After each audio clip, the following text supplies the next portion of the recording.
গঙ্গার মানুষ বড় সহজে দিন ইসলামকে পেয়েছেন।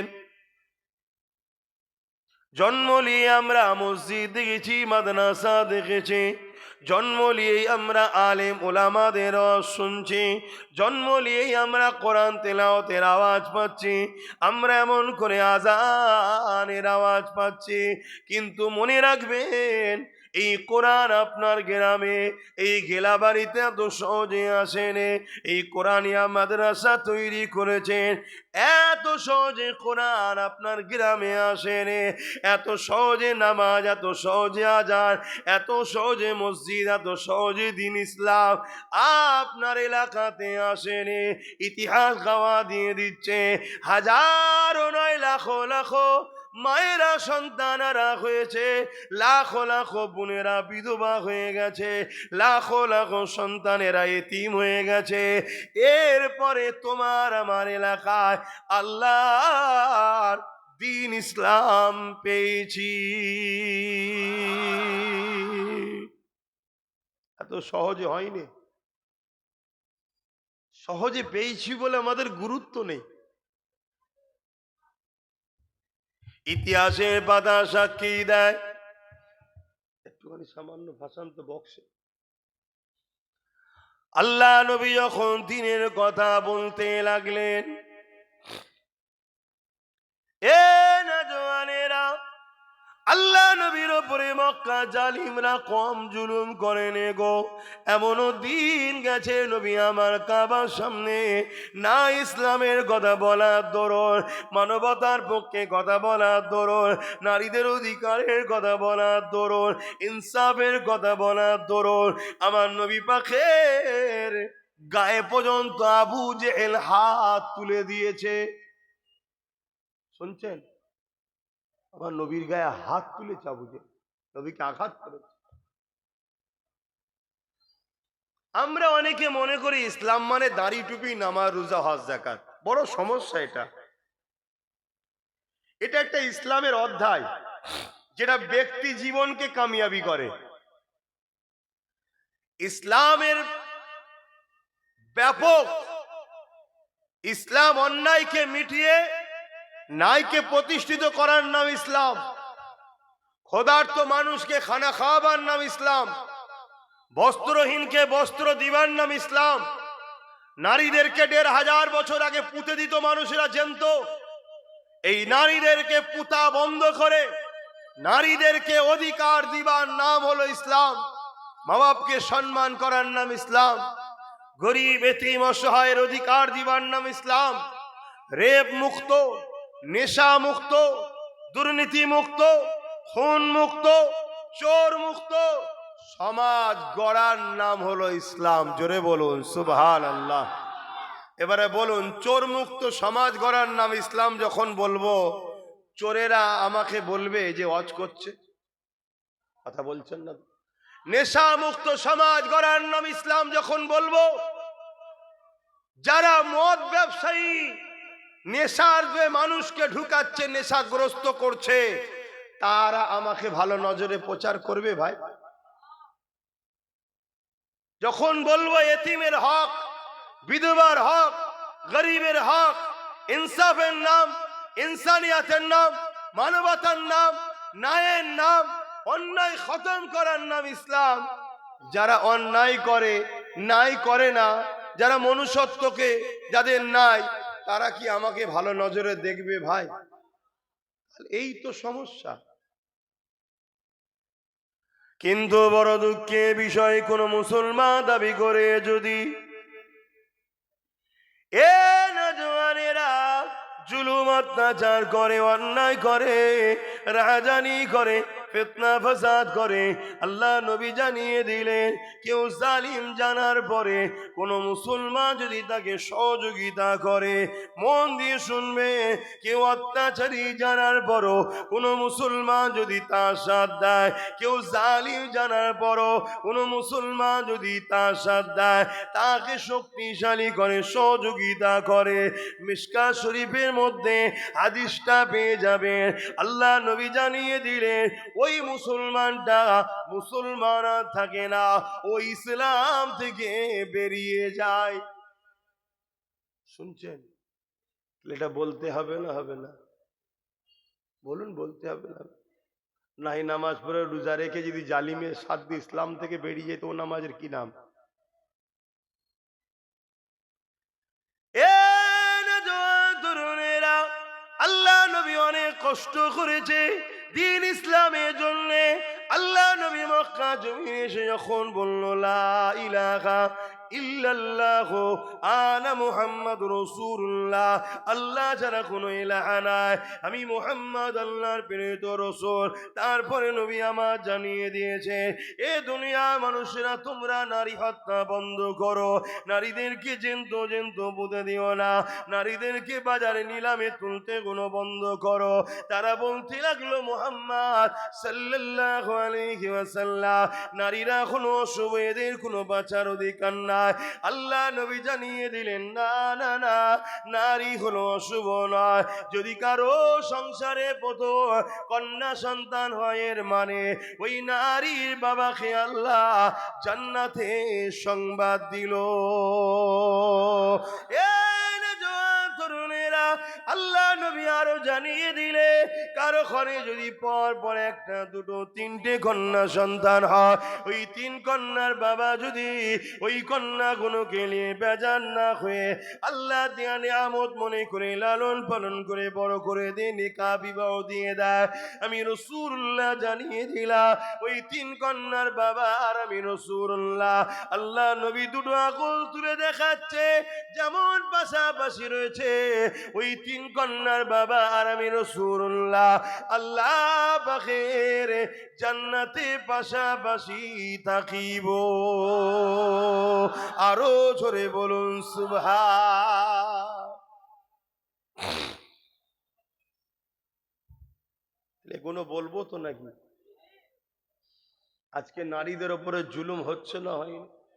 প্রতিদিন পেপার খুলে দেখুন, নারীদের ঘরে রেপ করা হচ্ছে।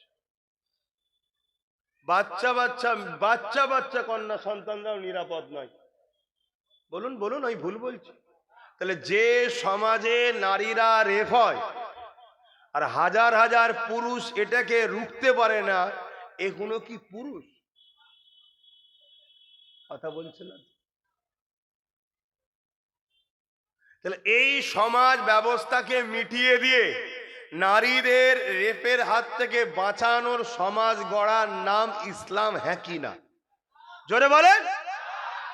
তাহলে এই যে সমাজ ব্যবস্থা যারা চালাচ্ছে, তারা যখন নারীদের নিরাপত্তা দিতে পারেনি, তাহলে এরা নারীদের বিরুদ্ধে, তাই তো নারী নিরাপদ পাচ্ছে না।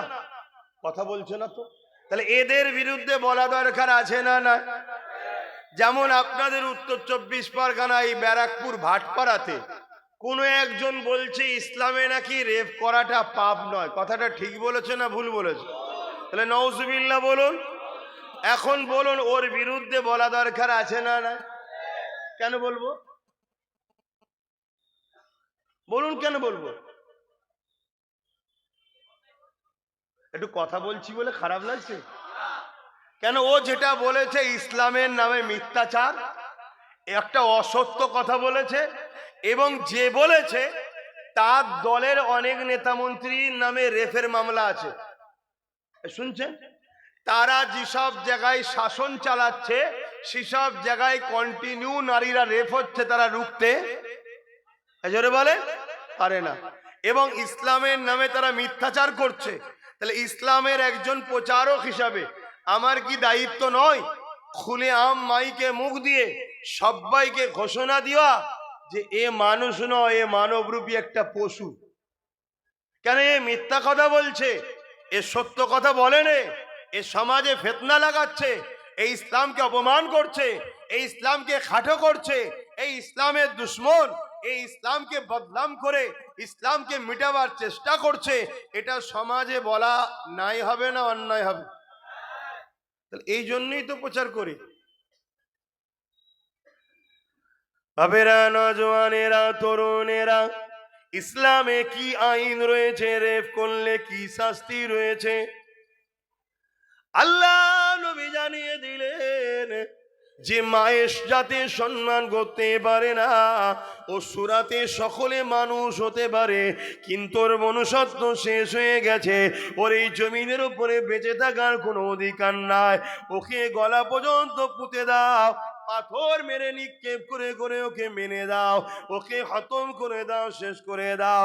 এ যুবকেরা, তরুণেরা, ইসলাম তাহলে নারীদেরকে কত মর্যাদা দিয়েছে, নারীদের জন্য ইসলাম কি কড়া আইন করেছে। যদি কেউ নারীকে রেপ করে, জুলুম করে, তাকে গলা পর্যন্ত পুঁতে দিয়ে তাকে পাথর মারতে মারতে মেরে ফেলো। এ যুবকেরা, তরুণেরা, বাপেরা, আজ সমাজে যদি কোনো ছেলে নারীকে রেপ করে, হত্যা করে, জুলুম করে, যদি সেই ছেলেটাকে হত্যা করে দেওয়া হয়, সেই ছেলেটাকে যদি মেরে দেওয়া হয়, প্রকাশ্যভাবে তার শাস্তি দেওয়া হয়, তাহলে বলুন তো দেখি, এই সমাজে আর কোন নারীকে রেপ করার কেউ কি সাহস পাবে? এই যে অস্টা করছে, এটা ইসলামের পক্ষে করছে না বিরুদ্ধে? আমি সব জিজ্ঞেস করছি কেন, বুঝতে পারছি? অসুবিধা হচ্ছে? একটু কথা বলতে হবে, একা একা ভাল লাগছে না।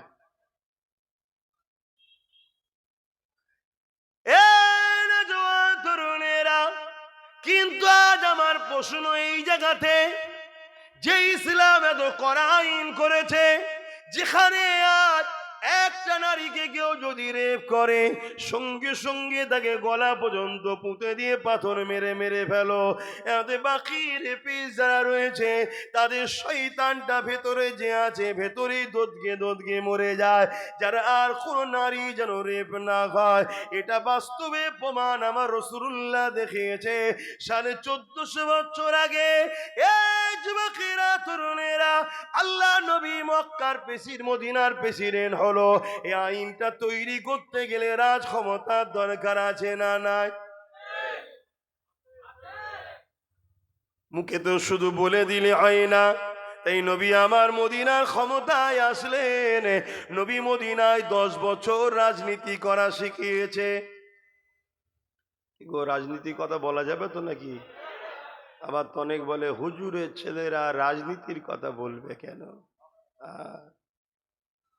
রাজনীতি হুজুরের ছেলে পড়বে না তো তোর মতো জাহান নামে গুলো বলবে?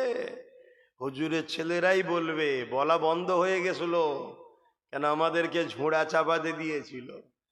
মলি সাহেব, হাফেজ সাহেবেরা বোতলে ফু দেবে আর বাবারা বাবারা করবে, শুধু এই লাইনে চলে গেছিল। আর বাজারে সব জায়গায় মাতব্বর, গেঁজাখোর, মাতাল, পাক পবিত্র জানে না জ্ঞান, তারা সব জায়গায় মাতব্বর হয়ে লাঠি ঘুরাচ্ছিল। হ্যাঁ, যেই ধরিছে বা সব কেড়ে কেড়ে কেড়ে করে উঠেছে একদম পুরো, তাই তো নাকি? তরুণেরা, আল্লাহ নবী মদিনার জমিনে গেলেন, মদিনার মানুষকে নবী রাজনীতি শিখাতে লাগলে, তাদেরকে রাষ্ট্র কায়েম করার কথা বলতে লাগলে, তাদের দ্বারা নবী আমার রাষ্ট্র তৈরি করলে, তাদের মধ্যে থেকে আলোচনা নবী করতে লাগলো, তোমাদের রাষ্ট্রের প্রধান কাকে করবে? তারা বলতে লাগলো এক কথায়, আপনি ছাড়া অন্য কেউ হবে না। এই যে তারা বলছে আমার রাসূল রাষ্ট্রের প্রধান হবে, কারা বলতে লেগেছে? যাদের মধ্যে থেকে 70% উপরে ইহুদি ছিল, আগুন পূজারী, মূর্তি পূজারী ছিল, খ্রিস্টান ছিল, বিভিন্ন ধর্মের লোক ছিল, তারা সবাই এক কথাতে মুহাম্মদ রাসূলুল্লাহকে মেনে নিল। আমার নবী পাক মদিনার রাষ্ট্রপ্রধান হলে, তিনি এমন করে রাষ্ট্রপ্রধান হয়ে এলান করে দিলে, বিভিন্ন কাজ করে এলান করলে, তার মধ্যে এলান হলো, বাবারা কেউ যদি রেপ করে তার জন্য এই শাস্তি রয়েছে।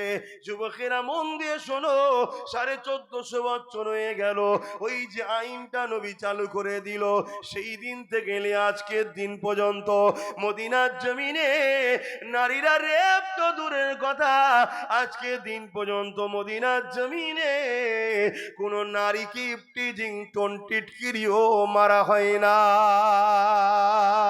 আরো জোরে বলুন সুবহান। এটা কি আমাদের গর্ব নয়? কি গো, এটা আমাদের গর্ব নয়? আচ্ছা, লড়ুক না, ভাঙবে না, অসুবিধা নেই, দেখে লিয়েছি। শুনছেন তো নাকি? তাহলে 1450-1500 বছর কম বেশি হয়ে গেল। মদিনায় রাত 1টা 2টো 3টে 4টে যখনই দেখবেন রাস্তাঘাটে নারীরা যাতায়াত করছে, কোনোদিন আজ পর্যন্ত কোনো নারী রেপ তো দূরের কথা, কেউ টিচকিরিও মারেনি। কেন? সেখানের নিজাম, সেখানকার আইন, সেখানকার সিস্টেম মোহাম্মদ আরবি সাল্লাল্লাহু আলাইহি সাল্লাম করে দিয়েছে। সেই আইনকে তারা আরো শিরোধার্য মেনে নিয়েছে। রেপ যদি কেউ করে তার একটাই শাস্তি, প্রকাশ্য মৃত্যুদণ্ড। কথা মাথায় ঢুকছে না? ঢুকে নেই। আর আমরা যদি দেখি সমাজে যারা রেপ করছে তাদের বিরুদ্ধে সরকার উকিল লাগাচ্ছে, তাহলে সে রাজ্যে সে দেশে রেপ হবে না? হবে না? কথা বলছেন না তো? এইটা সমাজকে একটু জানানো দরকার আছে না? নাই? যে রেপিস্টদের সাপোর্ট করে, যে রেপিস্টদের সাপোর্ট করে সে কি ভালো মানুষ? সে কি নারী জাতকে সম্মান করলো না অপমান করলো? এবার যখনই বলবো তখন বলবে এ হজ করার কি দরকার? কেন? যখন ওই শয়তানের কথা বললাম তখন তো বললেন বলতে হবে। তাহলে এটাও তো আপনাদের জানা দরকার যে আমাদের কলকাতাতে একজন লেডি ডাক্তার, তিলোত্তমা, নাম শুনেছেন তো? রেপ হয়েছে না হয়নি? তার আসামিরা প্রকৃত শাস্তি পাক। একটা মানুষ হিসাবে মনুষ্যত্ব থাকলে সবার বলা দরকার আছে না? না? ওজন তার আসামিদেরকে বাঁচাবার জন্য আমাদের রাজ্য সরকার কোটি কোটি টাকা লাগিয়েছে উকিলের পিছনে, যাতে আসামিগুলো বাঁচে। এ খবরটা আপনাদের কাছে আছে? এক কথা বুঝে আসছে না? নাই? তাহলে ট্যাক্স দিচ্ছি আমরা, ট্যাক্স দিচ্ছি কারা? আমরা। আর এমন এক অপদার্থ বসেছে, সে রেপিস্টদের ঘরে শাস্তি না দিয়ে আমাদের ট্যাক্সের টাকা খরচ করছে উকিলের পিছনে। কেন? যাতে রেপিস্টদের ঘরে বাঁচানো যায়। তাহলে এই কাজে যে মুসলমান সহযোগিতা করবে কিয়ামতের দিন সে বিপদে পড়বে না? পড়বে না? এটা আমার আব্বাকে, আমার মাকে, আমার ভাইকে, আমার বোনকে সজাগ করা দরকার আছে না? না? যে আমার নাই তুই লিবি না আলাদা কথা, কিন্তু আমার গুলোকে তো আমার সজাগ করতে হবে। কথা কিছু ঢুকছে মাথায়? এইটার জন্যই আব্বাস সিদ্দিকীর ওপর রাগ, এই জন্য, অন্য কিছু। বাপেরা গিয়ে চলেন, আসেন আমার নবী পাক সাল্লাল্লাহু আলাইহি ওয়াসাল্লাম। এ যুবকেরা, তোমাকে আমাকে শিরক থেকে মুক্ত থাকার কথা বলেছে, তোমাকে আমাকে শিরকের বিষয়ে নবী আমার সজাগ করেছে। বাবারা, শিরক হলো সব থেকে গুনাহ আযীম, সব থেকে বড় গুনাহ শিরক। ওই শিরক থেকে তুমি দূরে রাখো। তুমি তোমার স্রষ্টার সঙ্গে কাউকে শরীক করো না বাবা। তুমি তোমার স্রষ্টার নাম ছাড়া অন্য কারো নামে কোনো জিনিস যদি উৎসর্গ করো, ওইটাকে তুমি খেও না বাবা। ওটাকে খেলে তোমার ঈমান চলে যাবে। এ নওজওয়ানেরা, তরুণেরা, এ নবী পাকের প্রেমিকেরা, আমাদেরকে বিভিন্ন দিক দিয়ে বেঈমান বানাতে চাইছে, আমাদেরকে বিভিন্ন দিক দিয়ে আল্লাহ ও রাসূলের থেকে সরাবার চেষ্টা চলছে। কেন চলছে? এই পৃথিবীতে যুগে যুগে ক্ষমতাশালীরা মানুষের খোদা হবার স্বপ্ন দেখেছে, কিন্তু যুগে যুগে যুগে ওই ক্ষমতাশালীদের নাম নিশানাকে আল্লাহ পাক মিটিয়েছে গুটি কত মুসলমানদের ওসিলায়। এ নওজওয়ানেরা, ফিরআউনকে আল্লাহ মিটিয়ে দিয়েছে সামান্য মুসলমান, গুটিকত মুসলমানের দ্বারা।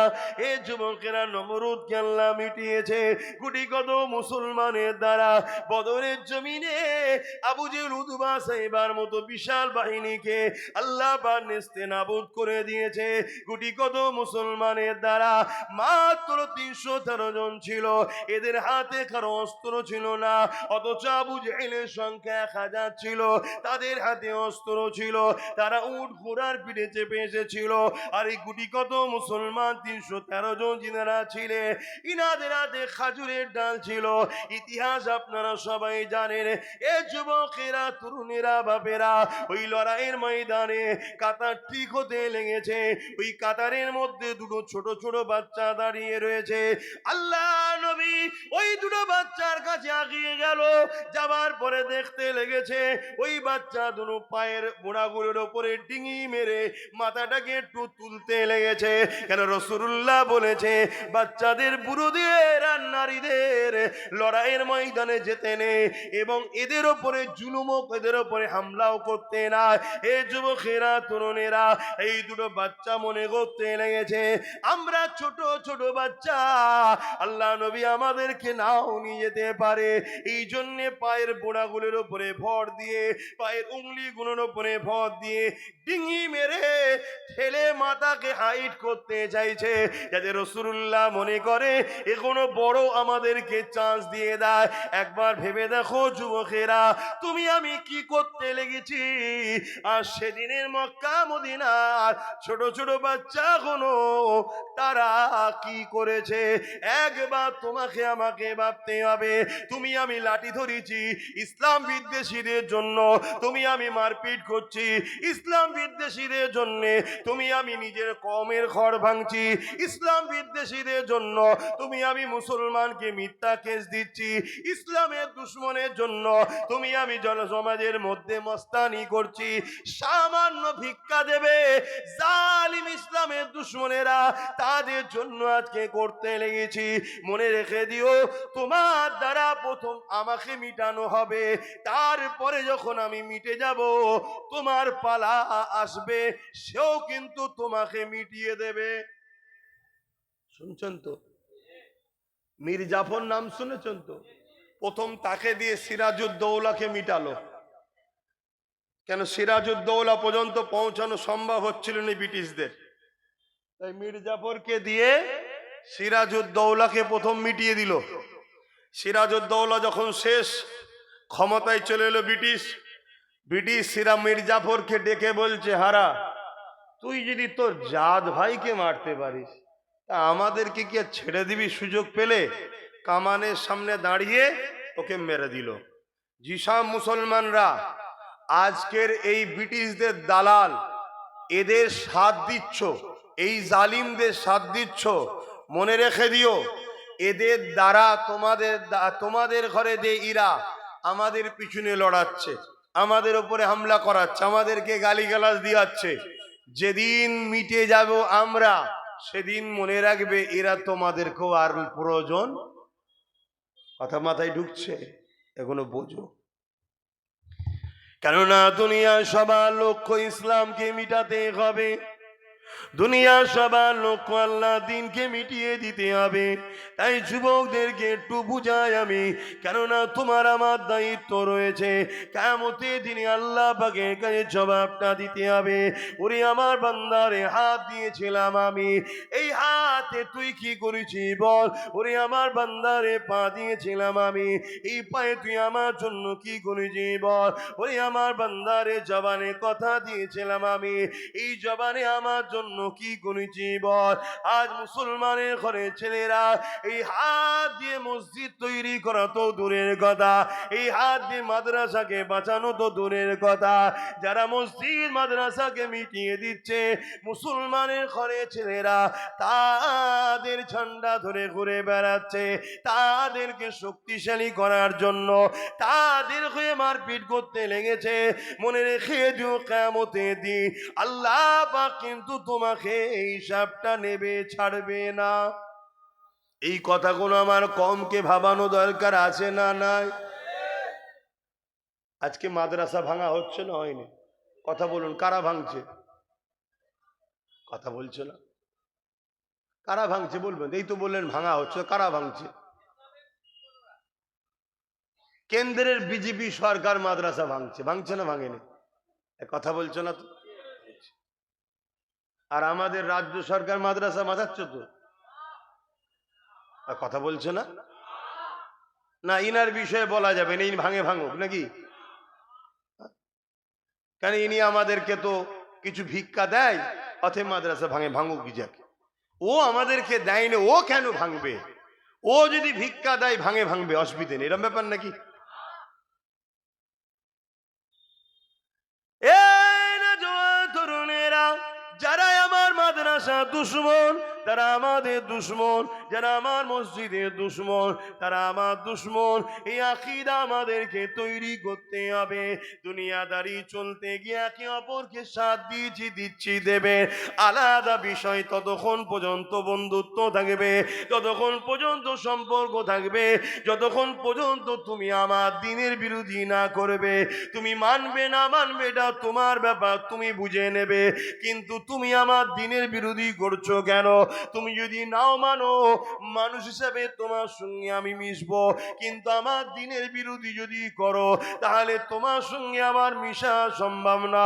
কেননা রাসূলুল্লাহ জানিয়ে দিয়েছে, অন্যায় দেখলে হাত দিয়ে রোখো, হাতে যদি রুখতে না পারো মুখ দিয়ে প্রতিবাদ করো, মুখ দিয়ে যদি প্রতিবাদ করতে না পারো অন্তর থেকে ঘৃণা করে নাও।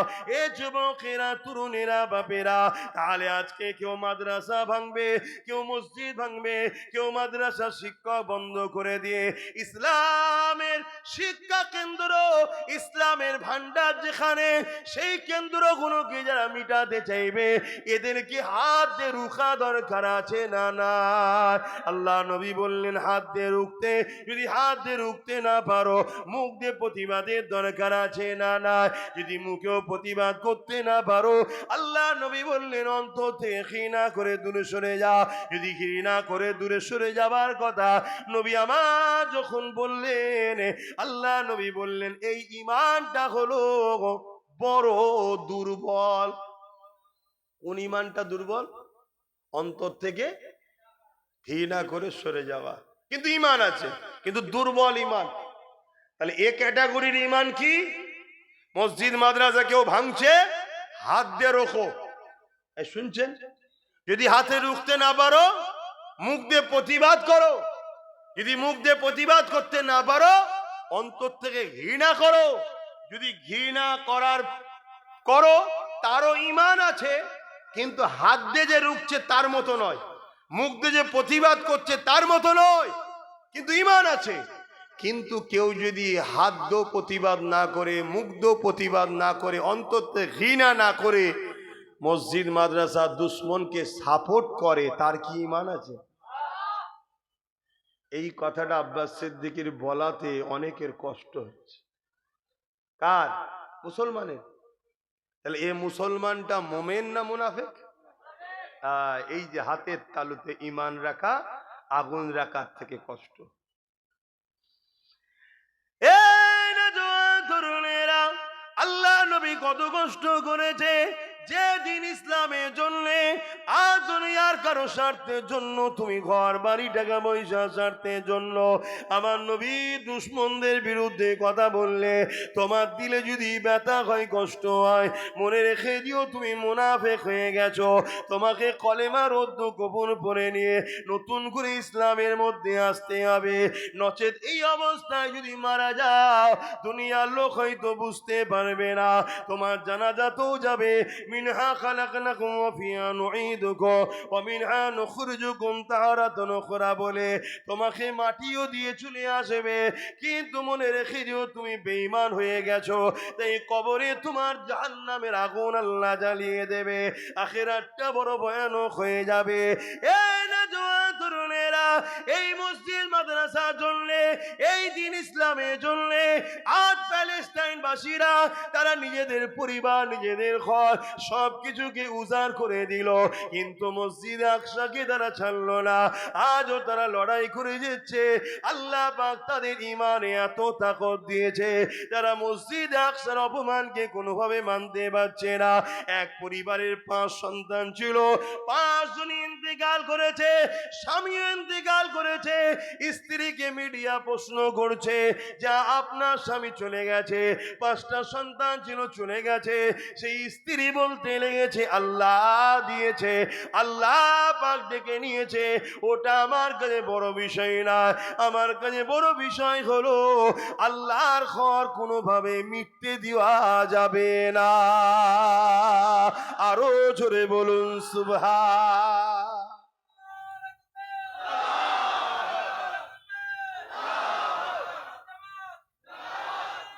আল্লাহ। আর আজ আমাদের মুসলিম সমাজের কিছু লোক আছে, আমাদের ঈমান কোথায়, যে না সবই ঠিক আছে, মাদ্রাসা ভাঙছে ভাঙুকে যাক, আমাকে 50,000 1 লাখ দিলেই হবে, এরকম আছে না? নাই। তারা আমার কথা ভালো নজরে নেবে? মাদ্রাসা ভাঙছে ভাঙে যাক, আমাকে একটা গাড়িতে দিলেই হয়ে যাবে, কি একটু বাড়ি করে দিলে, কি কোনো জায়গায় জায়গাতে দিলে, কি একটু আলো লেগিয়ে দিলে গাড়ির ওপরে, ব্যাস আমি খুশি। মাদ্রাসা যাচ্ছে যাক না। বলুন আপনারাও কি তাদের দলে?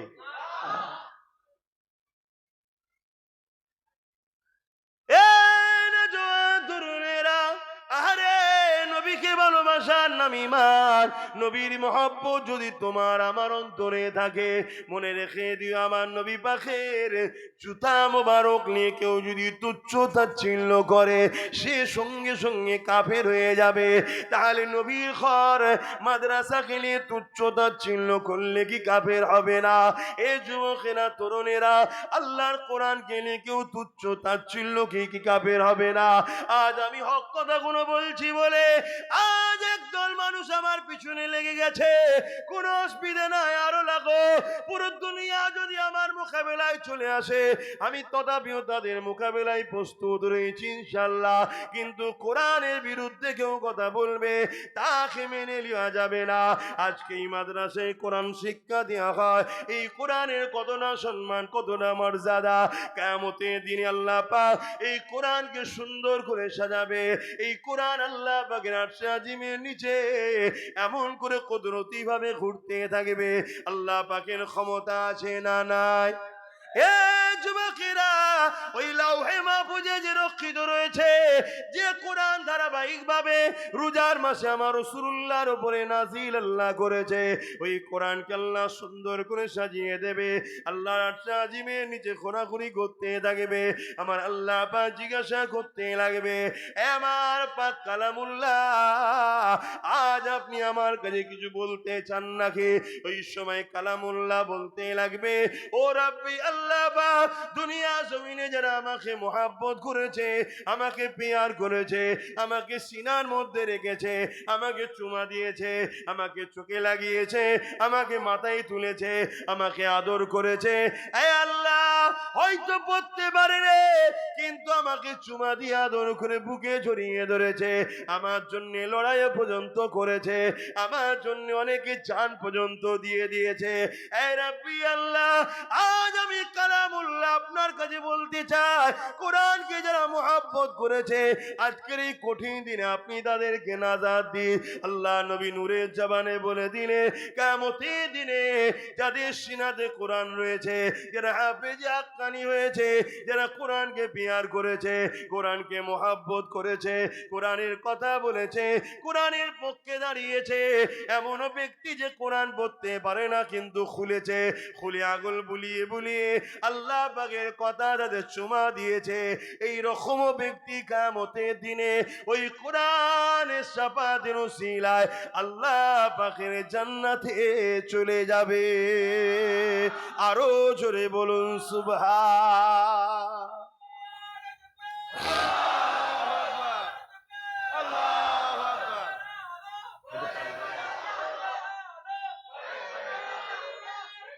আল্লাহ। তাহলে বলুন, আপনার কোরআনের পক্ষে না বিপক্ষে? আপনারা কারা কোরআনের পক্ষে একটু হাত তুলে সাক্ষী দেন। কোরআনের পক্ষে আপনারা? আলহামদুলিল্লাহ। তাহলে কোরআনের পক্ষে যখন আপনারা বলছেন, তাহলে কেউ যদি বলে কোরআন মিটে যাবে, আমার উন্নয়ন মিটবে না, এ কথাটা সে ঠিক বলেছে না ভুল বলেছে? তার ক্ষমা চাওয়া দরকার আছে না নাই? যদি ক্ষমা না চায়, তাহলে তার সাথ কি কোনো কোরআনের পক্ষের লোক দিতে পারবে? আমার কথা আপনারা বুঝতে পারছেন? যদি ক্ষমা চেয়ে আলাদা কথা, ভুল হতে পারে মানুষের, মানুষের বলতে গিয়ে ভুল হয়ে যেতে পারে, তার ক্ষমা চাওয়া দরকার আছে না নাই? যদি ক্ষমা না চায়, এরপরও কোনো মুসলমান যারা কোরআনের পক্ষে দাবি করছে তারা কি তার সাথ দিতে পারবে? যদি সাথ দেয়, কোরআনের পক্ষে থাকা দাবিটা আর সত্য বলে মেনে নেওয়া যাবে না।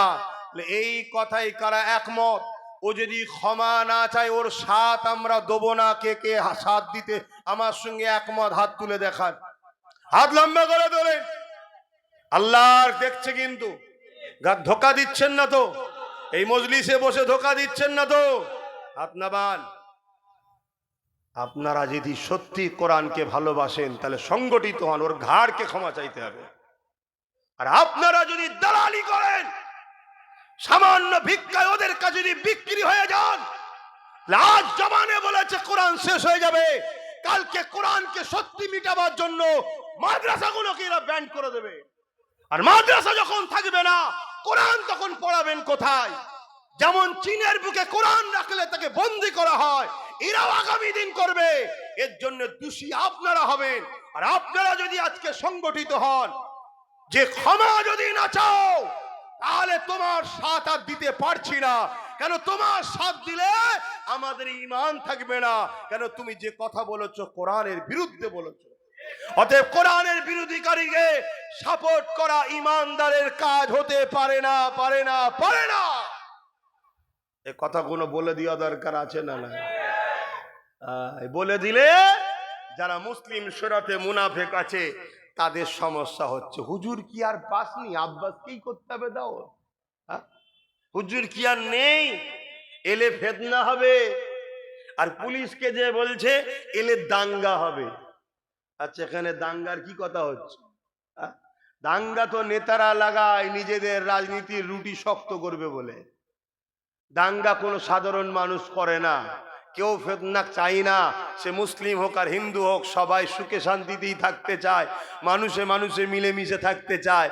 কিন্তু নেতারাই কলকাঠি লাগিয়ে দেয়। কেন? দাঙ্গা না হলে তাদের ঠিক রুটি শাঁকা হবে না, গরম না হলে হয় না।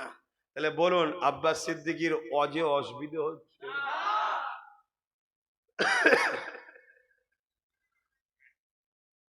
বলবো না থাকবে?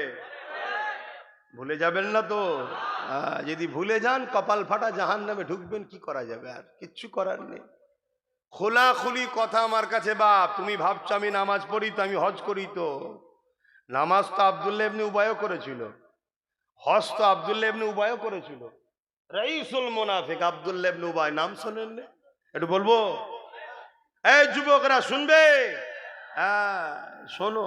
আহা, আল্লাহ নবীর পিছনে ইক্তেদা করে নামাজ পড়তো।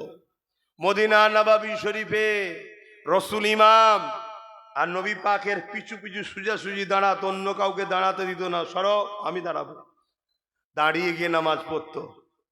আল্লাহ নবী জিহাদে যেতেন, ও সাথে যেত। আল্লাহ নবী হজ করতে গেছেন, ও হজ করতে গেছে। আল্লাহ নবী দ্বীনের কথা বলতেন, কোরআনের কথা বলতো, বসে বসে শুনতো। আল্লাহ নবী রোজা রাখতেন, ও রাখতো। আল্লাহ নবীর সঙ্গে ইফতার করেছে, আল্লাহ নবীর হাতে হাত দিয়েছে, দাঁড়ি রেখেছে, টুপি পরেছে, পাগড়ি পরেছে, জুব্বা পরেছে। কিন্তু কোরআন ঘোষিত জাহান্নামী হয়েছে। কারণ কি? হযরতে আবু বকর সিদ্দিককে জিজ্ঞাসা করা হয়েছে, এ আবু বকর সিদ্দিক, আপনিও নামাজ পড়েন, আব্দুল্লাহ ইবনে উবাইও নামাজ পড়ে। এ আবু বকর, আপনিও রোজা রাখেন, আব্দুল্লাহ ইবনে রোজা রাখে। এ আবু বকর সিদ্দিক, আপনারও দাঁড়িয়ে আছে, আব্দুল্লাহ ইবনে উবাইয়েরও দাঁড়িয়ে রয়েছে। এই আবু বকর সিদ্দিক, আপনি হজ করেছেন, আব্দুল্লাহ ইবনে উবাইও হজ করেছে। এই আবু বকর সিদ্দিক, আপনি জিহাদে গেছেন, আব্দুল্লাহ ইবনে উবাইও জিহাদে গেছে।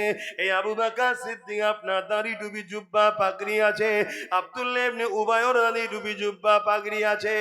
এ আবু বকর সিদ্দিক, আপনি জান্নাতি দুনিয়া থেকে সার্টিফিকেট পেয়েছেন, আর আব্দুল্লাহ ইবনে উবাই কোরআন ঘোষিত জাহান্নামী হয়ে গেছে। এর কারণটা কি? হযরতে আবু বকর সিদ্দিক বলল, ওর যা আছে আমার তাই আছে, আমার যা আছে ওর তা নাই। ও নামাজ পড়ে আমিও পড়ি, ও রোজা রাখে আমিও রাখি, ও হজ করে আমিও করি, ওর দাড়ি টুপি আছে আমারও আছে, ও রাসূলুল্লাহর সাথে জিহাদে গেছে আমিও গেছি। এই দিক দিয়ে ওর যা আছে আমারও তাই আছে, কিন্তু আমার যা আছে ওর তা নাই। আমার দিলে আল্লাহ, নবী, কোরআন, ইসলামের উপরে মহাব্বত, ভালোবাসা দিল থেকে আছে। ওর লোক দেখানো করে, দিল থেকে করে না। এই জন্য ও মুনাফিক, জাহান্নামী। আর আমার ইমানের জন্য আল্লাহ আমাকে জান্নাতে সার্টিফিকেট দিয়েছে। প্রতি বছরে অমুসলিম থেকে অনেক মানুষ ইসলাম কবুল করছে, খবর আছে তো নাকি? তাহলে মুসলমান কি অমুসলিম হয় না? তারা যাচ্ছে কোথায়? সেইগুলো কই? শোনো মন দিয়ে। আব্বাস সিদ্দিকী যেগুলো বলে 8 বছর আগে বলেছি, আস্তে আস্তে ঘটছে সব। আজ বলছি আগামীতে ঘটবে, কিন্তু সজাগ যদি না হও আফসোস করতে হবে, কিছু করার থাকবে না। যেমন 8 বছর আগে বলেছিলাম ওয়াকফ চলে যাচ্ছে, বাঁচাও। কত আন্দোলন করেছি ওয়াকফ নিয়ে, আপনাদের এলাকাতেও করেছি, সাক্ষী আছেন তো নাকি? এটা আওয়াজ দেন, করেছি না করিনি? এ তো 2025 এ সালে না হয় আইন তৈরি হয়েছে, তার আগে আন্দোলন করেছি, কিন্তু আজকে আইন তৈরি হয়ে গেল। কিন্তু সেই দিন থেকে যদি আমরা সজাগ হতাম, সেই দিন থেকে যদি আমরা জাগতাম, সেই দিন থেকে যদি আমরা তৈরি হতাম, তাহলে কিন্তু আজ সুযোগ পেত না। সুযোগ আমরাই করে দিই। চোর যেমন চুরি করে পাপ, চোরকে চুরি করার কেউ সুযোগ করে দিলে ওটা কি পাপ নয়? কি গো, বলবেন তো নাকি? ওটা পাপ নয়? আপনার পাড়াতে একজন এসে একজনের বাড়িতে চুরি করেছে, আর গ্রামের আরেকজন মই দিয়েছিল দিয়াল টপকাবার জন্যে। পুলিশ কি যে মই দিয়েছে ওকে ধরবে না? কথা বলছে না তো? হ্যাঁ, তুও বেটা চ।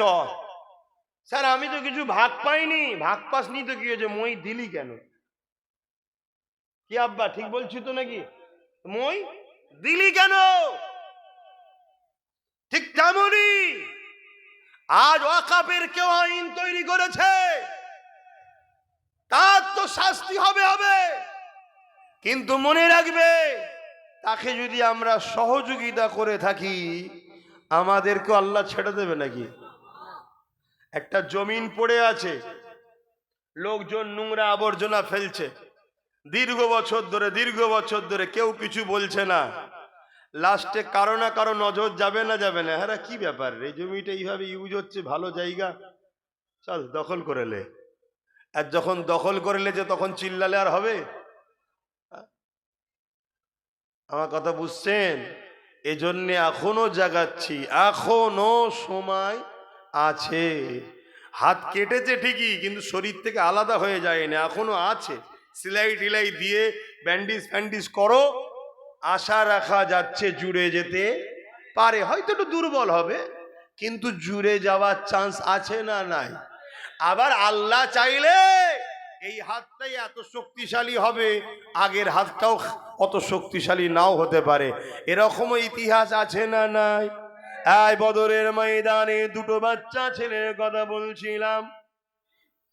ওই দুটো বাচ্চা যখন বদরের ময়দানে আবু জেহেলের উপরে হামলা করে দিল, আবু জেহেলের অস্ত্রের আঘাতে দেখা যায় এক বাচ্চার হাতটা কেটে গেল।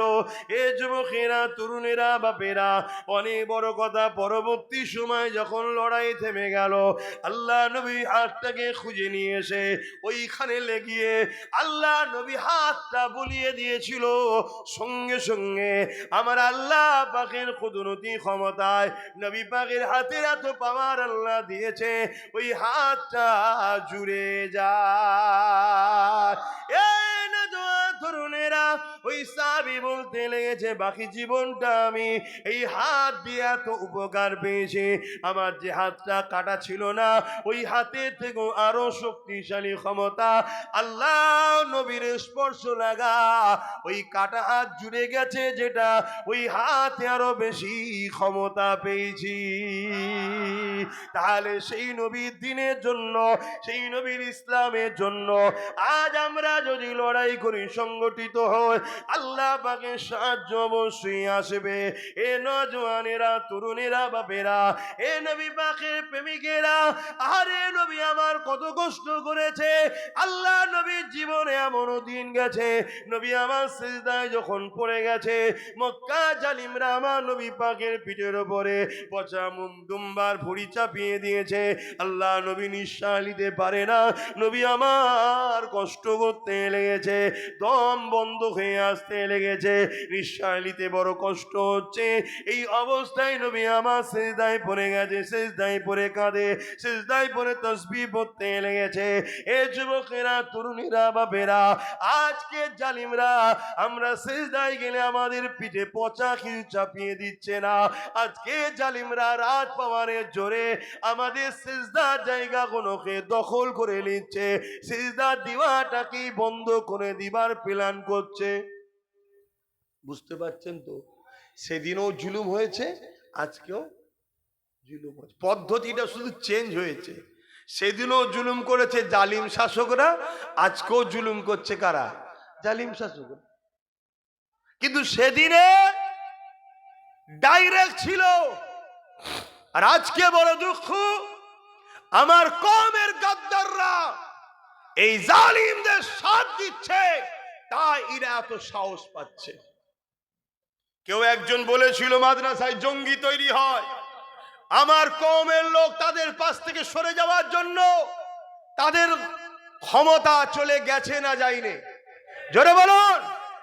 আমার কওম যতক্ষণ সাথ দেয় এরা ততক্ষণ কামিয়াবি হয়, কিন্তু আজ এরা আমার কওমের সাথ নিয়ে আমারই দিনের উপরে হামলা করে, এরা বারবার আমার মসজিদ মাদ্রাসাকে টার্গেট করে। এটা আমাদেরকে ভুলে গেলে চলবে না।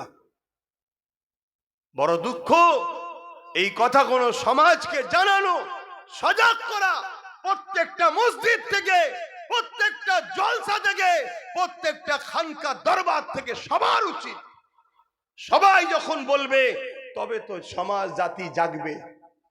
দুজন বলবে আর 50 জন স্টেজে জালিমদের সঙ্গে বসে মালপানি নেবে, তাহলে এ সমাজের মুসলমান দ্বিধাদ্বন্দ্বের মধ্যে পড়বে না? পড়বে না। কিন্তু সমাজকে জানা দরকার, যুগে যুগে এভাবে জালিমরা অর্থ দিয়ে একদল উলামাদেরকে খরিদ করেছে না করেনি? এ কথা বলেন। এই ভারতবর্ষে একটা রাজা ছিল, নাম তার আকবর। নামটা কি? আকবর। নামটা শুনে মনে হবে কলজে ঠান্ডা হয়ে যাবে, কিন্তু এত বড় শয়তান ছিল, আলেমদের ঘরে অর্থ দিয়ে কিনে দ্বীনে ইলাহি কোরআনের বিরুদ্ধে একটা কিতাব পর্যন্ত লিখেছিল। শুনছেন? তাহলে আকবরকে সাপোর্ট করা যাবে? কিন্তু আকবরের পক্ষে হাজার হাজার আলেম, ওলামা, মুফতি, স্কলার, বড় বড় বক্তা সব দাঁড়িয়ে গেল। দাঁড়িয়ে গিয়ে বলছে, আমাদের সম্রাট মুগলে আজম, তার উপরে আসমান থেকে ওহী এসছে। বলুন নাউজুবিল্লাহ। যেখানে কোরআন বলছে ওয়ালাকির রাসূল, কোরআন বলছে কোরআন হলো শেষ কিতাব, নবী মুহাম্মদ সাল্লাল্লাহু আলাইহি রাসূলুল্লাহ ও খাতামান নবীন, নবী হলেন শেষ নবী, নবীদের উপরে ওহী আসে, আর কোন নবী আসবে না। সেখানে আকবর একদিকে নবী দাবি করলো, আর একদিকে তার উপরে আবার কিতাব এসেছে কোরআনকে বিরুদ্ধ করার জন্য, তারও পক্ষে উলামারা কথা বলেছে, হ্যাঁ কি না? তাহলে আজকের আকবরের মতো যারা জালিম আছে, ইসলাম বিরোধী, এদের পক্ষ দাড়িওয়ালা, টুপিওয়ালা উলামা পাওয়া যেতে পারে না? পারে না? এতে আশ্চর্য হবার কিছু নেই তো। কিন্তু সেদিন মুজাদ্দেদে আল পেসানি তিনি লড়াই শুরু করলেন আকবরের বিরুদ্ধে। মুজাদ্দেদ আল পেসানির উপরে আকবর কত জুলুম করেছে, কত অত্যাচার করেছে, কিন্তু মুজাদ্দেদে আল পেসানিকে দমাতে পারেনি। মুজাদ্দেদে আল পেসানির দ্বারা আল্লাহ ভারতের মুসলমানদের ইমানকে বেঁচিয়েছে, আকবরকে জাহান্নামে পাঠিয়ে দিয়েছে। শুনছেন? আবার এই যে জাহান্নামে চলে গেছে, জান্নাতে চলে গেছে, এই ডাইরেক্ট বলাতে আবার অনেকের আপত্তি হচ্ছে, কে জান্নাত যাবে কে জাহান্নামে যাবে, উনি কি ঠিকালে বসাছে? আরে আমি কোথায় ঠিকালি যে আমি কি জান্নাতে দিয়েছি বললাম? আমি বললাম আমি জাহান্নামে দিয়েছি? না, আল্লাহ দিয়েছে। আপনি জানলেন কি করে? আল্লাহর কোরআন আমায় জানিয়েছে, আল্লাহর নবী মুহাম্মদ সাল্লাল্লাহু আলাইহি ওয়াসাল্লাম জানিয়েছে হাদিস পাকে। কথা বুঝে আসছে না? না, নবী একটা সোজা ডাক টানলেন, এই ডাকটা হলো সিরাতুল মুস্তাকিম। তার দুদিকে অনেক ডাক টানলেন, এই রাস্তা ছাড়া বাকি যত দিক আছে যারাই যাবে জাহান্নামে। নবীর এই কথা সত্য না মিথ্যা? তাহলে যারা কোরআনের বিরুদ্ধে যাবে, কোরআনকে মিটাবার জন্য নতুন কিতাব তৈরি করবে, তাদেরকে যারা জান্নাতি ভাববে, তারাও ওদেরই কাতারেই জাহান্নামে যাবে, কোনো সন্দেহ নাই। কথা বুঝে আসছে না? নাই। আজকে হঠাৎ করে দেখা যাচ্ছে এজিদকে বাঁচাবার জন্য একদল মোল্লা মুলি সাহেব বেরিয়েছে। এই শুনছেন? এজিদ রহমাতুল্লাহ, আরে তোমরা বাংলার মানুষ অনেক শান্তিতে আছো দাদা হুজুরের ওসিলায়। কারণ রিসেন্ট মুজাদ্দেদ তোমাদের বাংলার লোক, তিনি এখনো তোমাদেরকে যে শিক্ষা দিয়ে আছে, তোমরা এত ফিতনার খবর জানো না। কিন্তু আগে থেকে বলার কারণ কি? এই অসুবিধা হচ্ছে ভাই। আগে থেকে বলার কারণ কি? আগে থেকে বলার কারণ একটা, সেই একটা রোগ বেরিয়েছিল না, মুরগিদের হতো বাট ফুলো নাকি, ও পারে হয়েছে, এই পারে ভালো মুরগিকে ইঞ্জেকশন দিচ্ছে। কেন না? ভাইরাস ঢুকে যায়। তা আগে থেকে আমি ঢুকিয়ে দিচ্ছি অ্যান্টিভাইরাস, যাতে ভাইরাস না টাচ করতে পারে। উদ্দেশ্য একটাই, আমার নবীর উম্মত যদি গুনাহ করেও মরে, বেঈমান না হয়ে মরে, আমার নবীর উম্মত যদি নামাজ কাজা করে ফেলে, তওবা করুক, কিন্তু বেঈমান না হয়ে মরে। আমার নবীর উম্মত যদি রোজাও কাজা করে ফেলে, তওবা করুক, বেঈমান না হয়ে মরে। আমার নবীর উম্মত হজ করতে পারে না, আল্লাহর কাছে তওবা করুক, কিন্তু বেঈমান না হয়ে মরে। কেন? বেঈমানের শাফাত নেই, বেঈমানের নাজাত নেই। আর নবীর উম্মত যদি পৃথিবী পরিমাণও গুনাহ করে মরে, একে জাহান্নামী কেউ বলতে পারবে না যদি ঈমান থাকে। এ নবীর শাফাত পেয়ে জান্নাতি হয়ে যাবে। জোরে বলুন সুবহানাল্লাহ, আরো জোরে বলুন সুবহানাল্লাহ।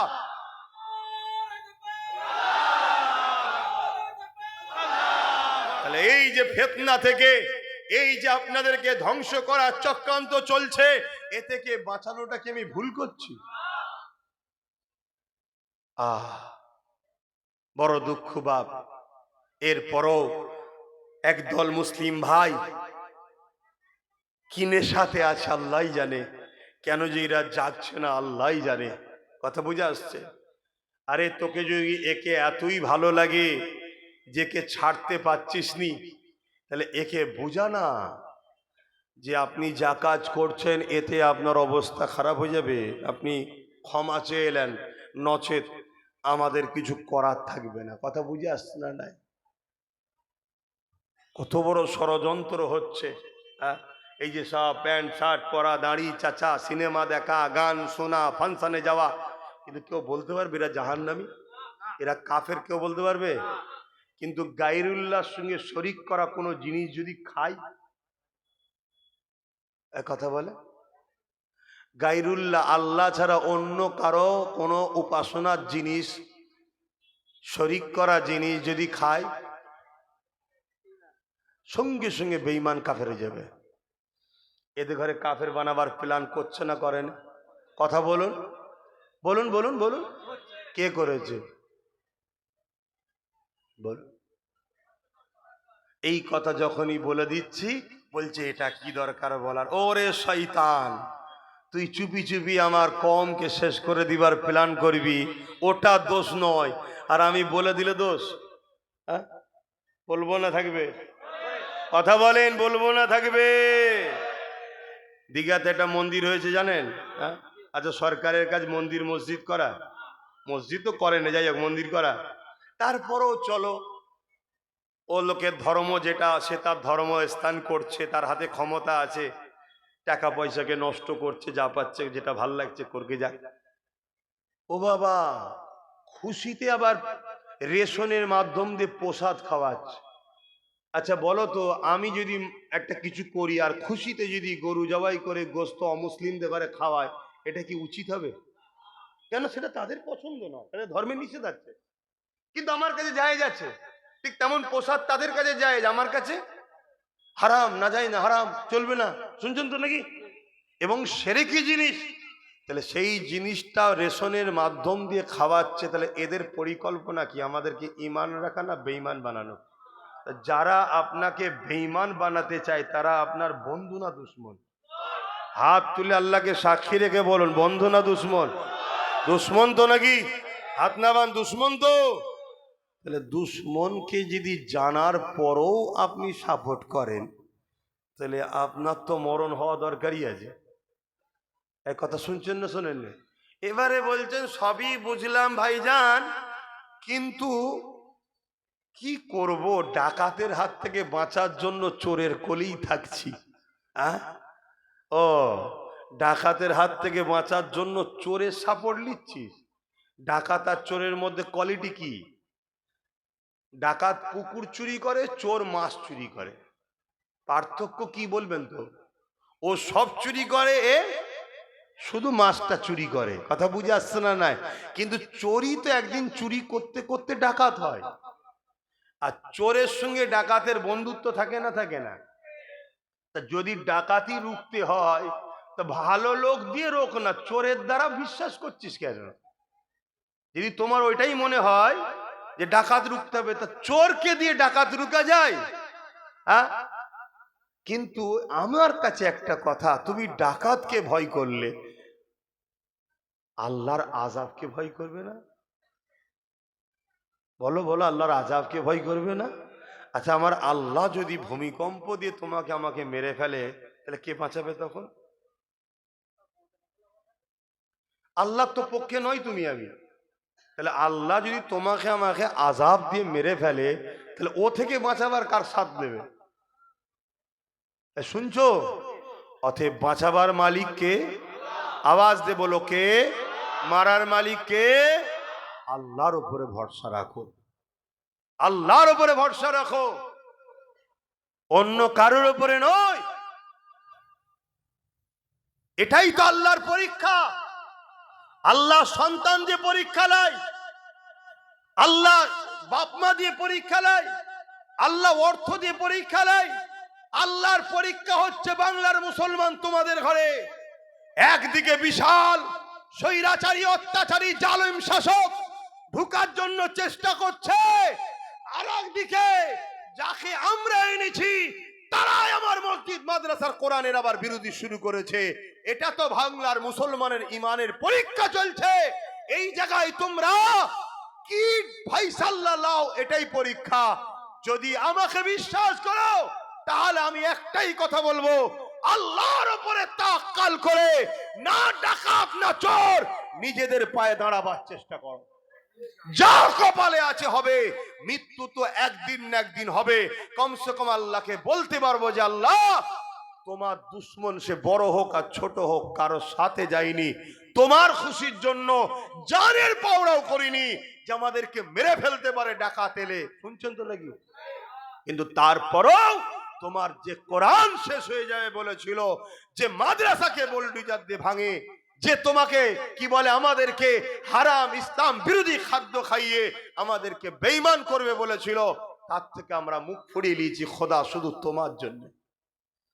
কথা মাথায় ঢুকছে না? ঢোকে নেই? আর এরপরে যদি মনে হয় না আব্বাস সিদ্দিকী তোমার কথা লিখছি না, আমার কোনো অসুবিধা নাই তো। আল্লাহর জাত পাকের কসম করে বলছি, অসুবিধে নেই। কিন্তু এনেছেন যখন, মাইক পেয়েছি যখন, বুঝানোর ডিউটি আছে, বুঝাচ্ছি। এবারে মানবেন না মানবেন আপনার আর আল্লাহর, আপনি জবাব দেবেন, আমি কেন? আমাকে আল্লাহ ধরবে, তুই কেন বললি না, তুই কেন বললি না যে নবীর উম্মতেরা তোমাদেরকে বেঈমান বানাবার স্লোগান শিখানো হচ্ছে, ধর্ম যার যার উৎসব সবার, এই স্লোগান যে বলবে সে মুশরিক হয়ে যাবে, কাফের হয়ে যাবে, কেন তুই বললি না? আল্লাহ তোমায় ধরবে। যদি বলে অনেক মৌলী সাহেব বলে নে, সে মৌলী সাহেব তার আল্লাহর কাছে জবাব দেবে, আমি কি জানি? শুনছেন না শোনেননি? কে বলছে না বলছে সে আল্লাহর কাছে জবাব দেবে। আমি মনে করি তারা হয়তো আল্লাহর ওলি, তাদেরকে আল্লাহ ধরবে না, তাদের হয়তো বাঁচার অনেক রাস্তা আছে, তাই তারা বলে না। আমার নেই, আমি বলছি। কথা বুঝে আসছে না? নাই। কিন্তু আমি যে কথাটা বলছি, কথাটা ইসলামের বিরুদ্ধে যাচ্ছে কি? আগে বলুন। ধর্ম যার যার, উৎসব সবার, এই কথাটা বলা যাবে? এই জোরে বলেন। এই কথাটার বিরোধী মসজিদে হয়, এই কথার বিরোধী জলসাতে হয়, এই কথার বিরোধী কোনো আলেম উলামা করে। এরপরেও বলছি, যদি না করে, সবার সাবজেক্ট এক নাও হতে পারে, কিন্তু আমি যখন বিরোধী করছি, উলামাদের তো উচিত আমার বিরোধী না করা। যে না, আব্বাস যেটা বলছে ঠিক বলছে, এই বলা যাবে? অনেক উৎসব আছে ধর্মকে কেন্দ্র করেই তো উৎসব। যে উৎসব শিরক আছে, শিরক কি আমাদের উৎসব? তাহলে কোথায় আমাদের কিরা শেষ করছে? হ্যাঁ, তুই 1000 টাকায়, 500 টাকায় মরা মুরগির বিরিয়ানিতে কাদের সাথে ঘুরছো তোমরা? এটা আমার বোঝানো দরকার আছে না নাই?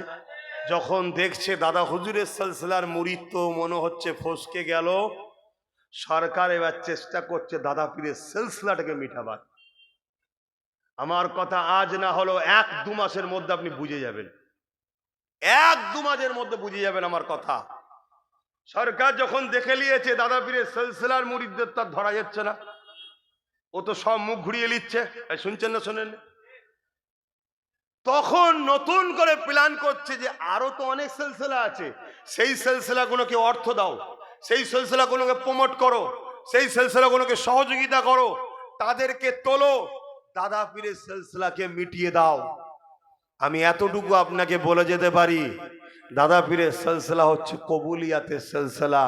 চামচিকে যদি পাহাড়ে ধাক্কা দেয়, চামচিকের বুঁচো মুখ আরো বুঁচো হয়ে যাবে, পাহাড়ের কিচ্ছু হবে না। দাদা পীরের সিলসিলা আব্বাসের উপরে নির্ভর নয়, দাদা পীরের সিলসিলা পীর আলী আকবর সিদ্দিকীর উপরে নির্ভর নয়, দাদা পীরের সিলসিলা কোন পীরজাদা পীর সাহেব মুফতি মৌলানার উপর নির্ভর নয়। দাদা পীরের সিলসিলা মদিনাওয়ালা কামলিওয়ালার আহলে সুন্নাত আল জামাআতের পূর্ব ভারতের হেড সেন্টার হলো ফুরফুরার পীর আবু বকর, যার হিফাজতের দায়িত্ব খোদ আল্লাহর কুদরতি হাতে আছে। জোরে বলুন সুবহানাল্লাহ।